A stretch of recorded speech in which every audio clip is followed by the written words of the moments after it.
আজকে একটা কঠিন কিন্তু বাস্তব প্রশ্ন দিয়ে শুরু করি।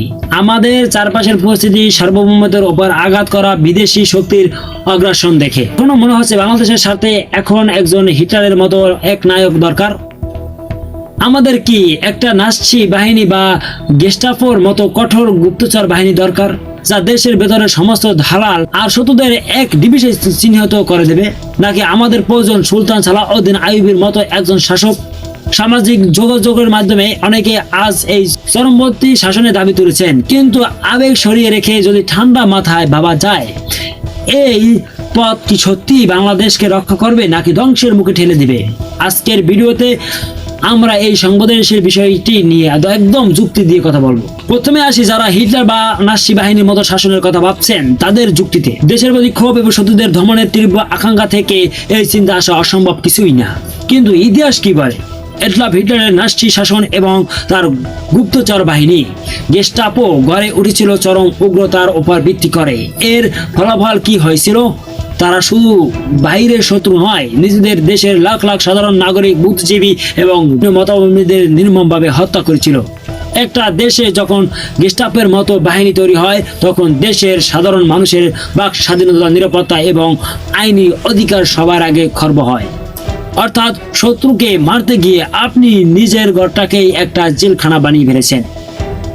এবার উল্টো পিঠটা দেখুন। অনেকেই এর বিকল্প হিসেবে সুলতান সালাউদ্দিন আইয়ুবী রাদিয়াল্লাহু আনহু এর কথা বলেছেন, কিন্তু মনে রাখতে হবে সালাউদ্দিন আইয়ুবী কোনো হিটলার ছিলেন না।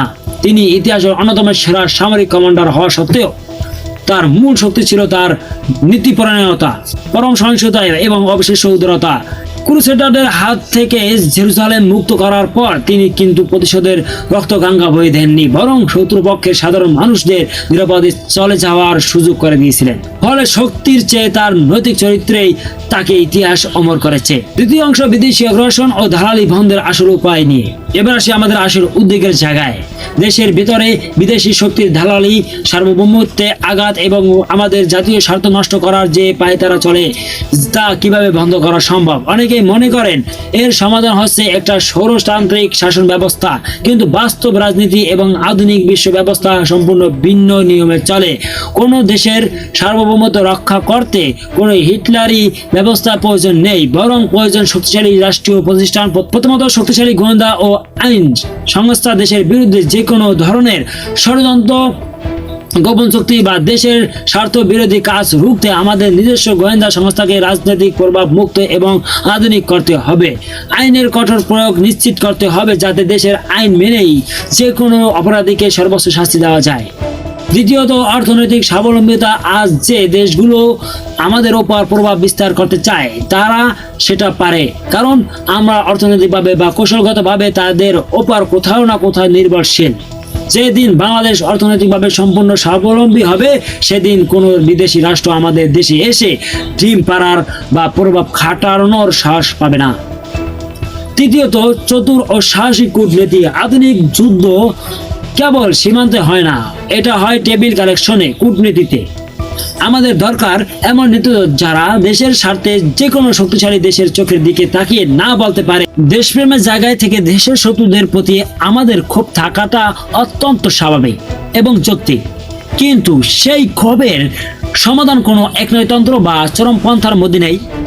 ষড়যন্ত্র সাময়িকভাবে কিছু সমস্যার সমাধান করলেও শেষ পর্যন্ত দেশকে ধ্বংসের দিকে নিয়ে যায়। বাংলাদেশের দরকার আইনের শাসন, শক্তিশালী নিরপেক্ষ প্রতিষ্ঠান এবং এমন এক নেতৃত্ব যার মধ্যে সালাউদ্দিন আইয়ুবীর মতো কৌশল ও নৈতিকতা থাকবে, কিন্তু হিটলারের মতো অন্ধ অহংকার বা নিষ্ঠুরতা থাকবে না। আমাদের নিজের সচেতন হতে হবে, দেশের প্রতিষ্ঠানগুলোকে শক্তিশালী করতে চাপ সৃষ্টি করতে হবে। আপনার কি মনে হয় বাংলাদেশের বর্তমান সংকটের সঠিক সমাধান কি?